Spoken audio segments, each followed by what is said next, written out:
Mr. Representative, we heard a lot of council members calling for the Security Council to do something to support the rulings of the International Court of Justice.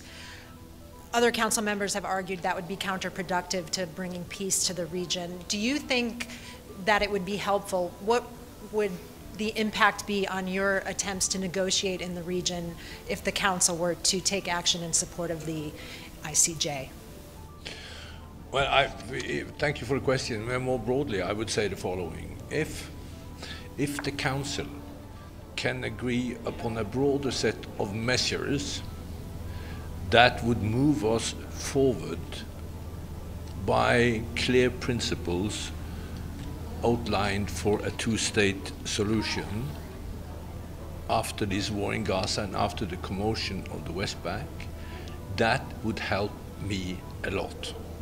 When it comes to the issues relating to court decisions, that is more for the council to decide and see how they would do that and how the institutional framework of ICJ would kind of take these actions. That is a fairly complicated thing, and I don't know how fast it will move.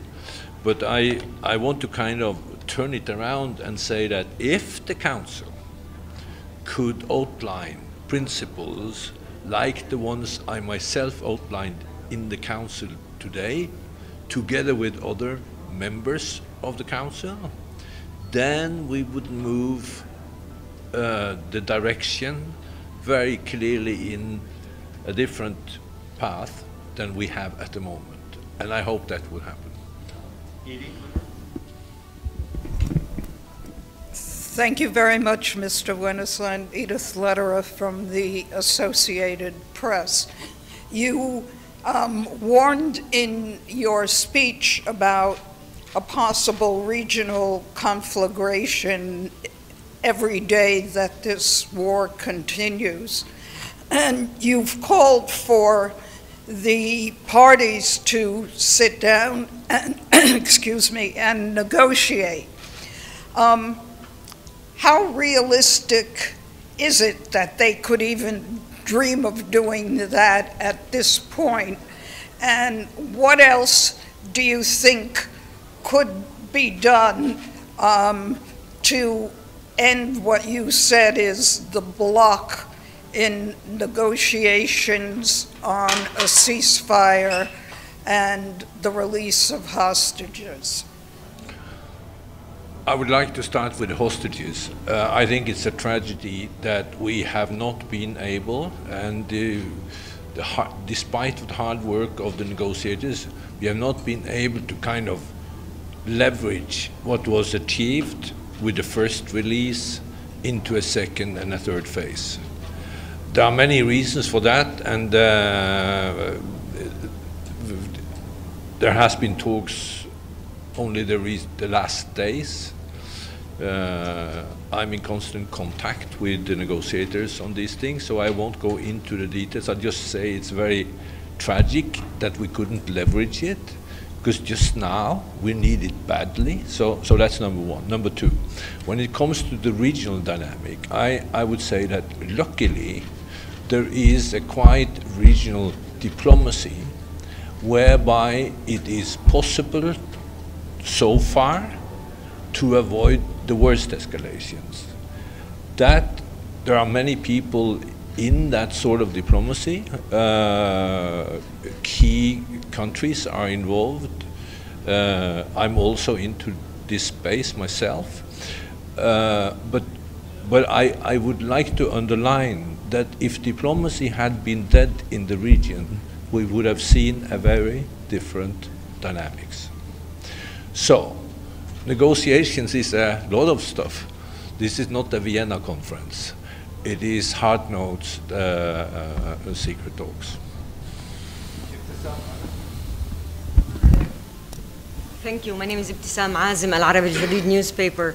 I have a question about the issue of settlements and settlers' violence. And many countries, including the US, condemn settler violence and settlements, but yet we don't see any actions on the ground to stop this. do you believe that the Security Council should put sanctions on settlers and settlements, on Israeli government, in order to implement its own resolutions in this regard? Because talking is not working. Thank you. Well, I know very clearly about what is being done by US on that issue, and I met with Joseph Borrell in Brussels on Sunday, discussing the same issue. There are measures underway and undertaken by European countries and by US against settler and groups of settlers, both individuals and others. We'll see how these measures will bite. I am strongly condemning the whole settler enterprise. And I said in the council today that this is not something that is just happening. It is something that is happening because it's superbly well planned and implemented on a timeline. And we have, unfortunately, over the last year and a half, seen that dynamic picking up very fast, both when it comes to the announcement of new activities and settlements, and also the expansion of it into the West Bank, and a spike in settler violence in addition. This is a major obstacle, for getting out of the current conflagration. Yeah, but what should be the practical steps should be taken? Because there has been a talk constantly about this, but nothing really happening. So don't you think that there should be more practical steps, and should the UN lie this out better? Well, I think what is very noticeable for those people who get affected by what decisions taken both on the US and on the European side, I think we have started to see measures recently for the first time that is actually biting. And be aware, it's a long time since 2334 was adopted, and it is only more recently we have seen biting measures taken by member states. So there is a difference, and I think it has to do with the dynamic around decisions taken on the Israeli side to expand. Hi, Mr. Wennesland. Shudeju with China Central Television. We heard about the illegal settlements and the war in Gaza. So have you communicated with the Israeli government officials? Do they still believe a two-state solution you are working on? And how to persuade everybody that this two-state solution deal is still alive? Thank you. For sure, I've talked to Israeli officials and politicians about the two-state solution. What I do think is that we can't get started in full speed as if nothing had happened. That's why I'm saying that I put a lot of emphasis.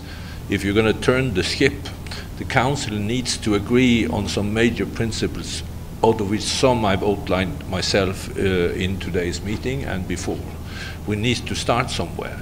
I'm also fully aware of the opposition by the Israeli Prime Minister and others in his government on that principle.